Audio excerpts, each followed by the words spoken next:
à la rentrée 2013, nous aurons la semaine de 4 jours et demi à l'école primaire.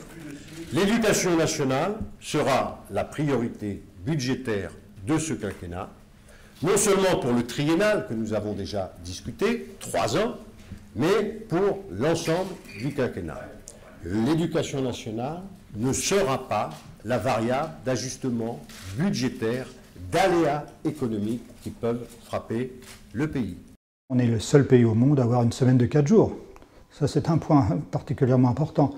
Deuxièmement, les effets d'une semaine de 4 jours ont été dénoncés par l'Académie de médecine, par différents rapports, avec une fatigue extrême des élèves, fatigue des enseignants, mais aussi, par exemple, on ne fait plus d'activités d'éveil, on en fait moins, et encore moins d'activités artistiques ou d'activités sportives. Le passage à 4 jours et demi dans la semaine, eh bien, c'est un gros avantage. C'est même une nécessité.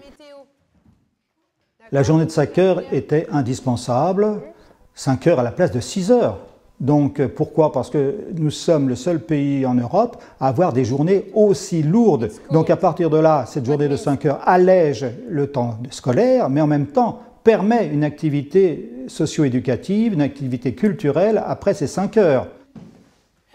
C'est là où on crée ce qu'on appelle l'accompagnement éducatif, ou plus particulièrement le temps éducatif complémentaire de l'école, où les élèves pourront pratiquer des activités sportives, culturelles, mais aussi l'aide aux devoirs. Il ne faut pas oublier, dans le cas précis, que dans cette aide, il y aura l'aide aux devoirs et que les devoirs seront faits à l'école. C'est un grand progrès pour moi, parce que c'est une égalité de chance par rapport aux élèves qui n'ont pas d'aide à la maison. Tu sais, tiens... L'allongement des vacances de la Toussaint est tout à fait justifié. Dès le départ, l'exigence scolaire est telle et entraîne une telle fatigue au bout de 2 mois et demi qu'il faut absolument qu'il y ait cette période de repos. Et je pense qu'il serait préférable aussi qu'il y ait une période d'adaptation et qu'on ne rentre pas directement dans les apprentissages comme le font actuellement les enseignants. Les vacances d'été ont pris des formes très différentes.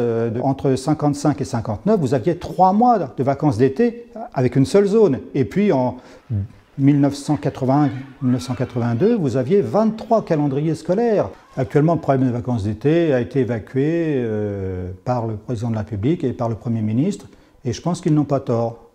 Parce que les vacances d'été, c'est un problème secondaire par rapport à l'aménagement du temps scolaire.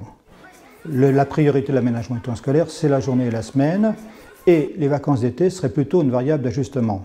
Toutefois, si on décide d'alléger encore plus, de façon plus importante la journée, il faut allonger l'année scolaire.